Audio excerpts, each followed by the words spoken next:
એની પાસે મોટો પપ્પા અને પછી છે ને ખાવામાં વેરાયટીઝ હોય પછી બે. તે એને કેમ રોટલો ન ખાધો કુતરીએ? બિસ્કિટની હવાય છે ને રોટલીની હવાય છે. એવું છે? રોટલા કોઈ ખવડાવ નથી. પછી બિસ્કિટનો વેરાયટી હો રેક્ઝેક ને મેરીગોલ્ડ. તમે રોજ ખવડાવતા હશો ને? હા ડેલી ખવડાવું. મસ્ત મોકરે ખવડાવી દઉં. પૈસા ન હોય ત્યાં નહીં તું ખવડાય કે નહીં કઈ?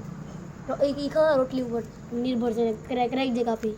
તે રોટલો કુતરીએ કેમ ન ખાધો? ખા એ ભૂખી ન હોય નકર તો ખાય કે ખાય જ નહીં. ઈ ખાતી નથી રોટલી એક નો વગર છે ને માગર રોટલો હતો પેલા રોટલો આપ્યો. આ ખાઈ ગયા ગલુડિયા? હા આથી રોટલો ઈ નો શેખો જે રોટલી આવી ને તરત ખાવા મળી.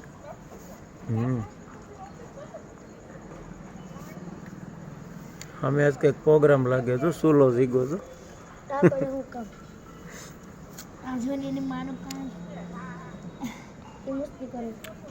તો આખા દિવસમાં કેટલી ઘણી રમાડ ગલુડિયા? મન પડે ત્યારે જ્યારે બાર આવું ગલબેરિયા ખાતે પણ કુતરી કવડે કે કોઈને? હું તો આની માતા ક્યાં બે તોય કે ન કરે ને આ ગલુડિયા ને ખવડા. હા આજે હવારમાં તો રોજ બિસ્કિટ ખવડાવે? રોજ બિસ્કિટ હાલે. પૈસા ક્યાંથી લઈ? પણ ઘરથી તમે 500 કઈક ભાગ ખેલો પડીકા રોજ કેટલા આપે? 10 રૂપિયા. એમાંથી 5 રૂપિયાનું તો ભાગ ખા અને 5 રૂપિયાનું કુતરા હાટું બિસ્કિટ લાવે એમ ને? જો અખિલેશ જાદવ હાય એને છે ને રોજ 10 રૂપિયા આપે ઘરેથી.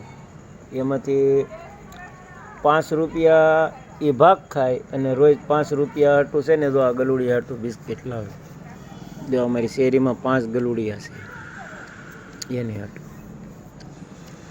સારું હો ભાઈ. તો 50% રોજ ગલુડિયા હાટું દાન કરી દેશો તો અત્યારથી દાનવીર બની ગયો. હે દાનવીર થોડો કહેવાય લે 50% રોજ તું દાન કરશો. આ કૂતરાને ખવડાવી દાન જ કહેવાય ને. તને રોજ 10 રૂપિયા આપે એમાં તું 5 રૂપિયાનો કૂતરાને ભાગ ખવડાવી દેશો બિસ્કિટ બરાબર, એટલે 50% થયા.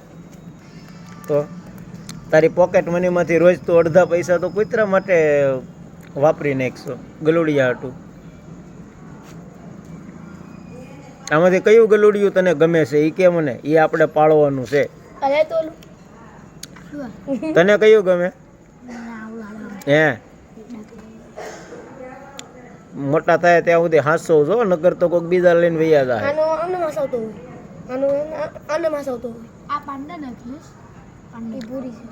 પાંડા શું છે એનું નામ? ભૂરી ભૂવા કલરનું છે ને ભૂરી. પાંડા આવડો હા બાદકડો આવડો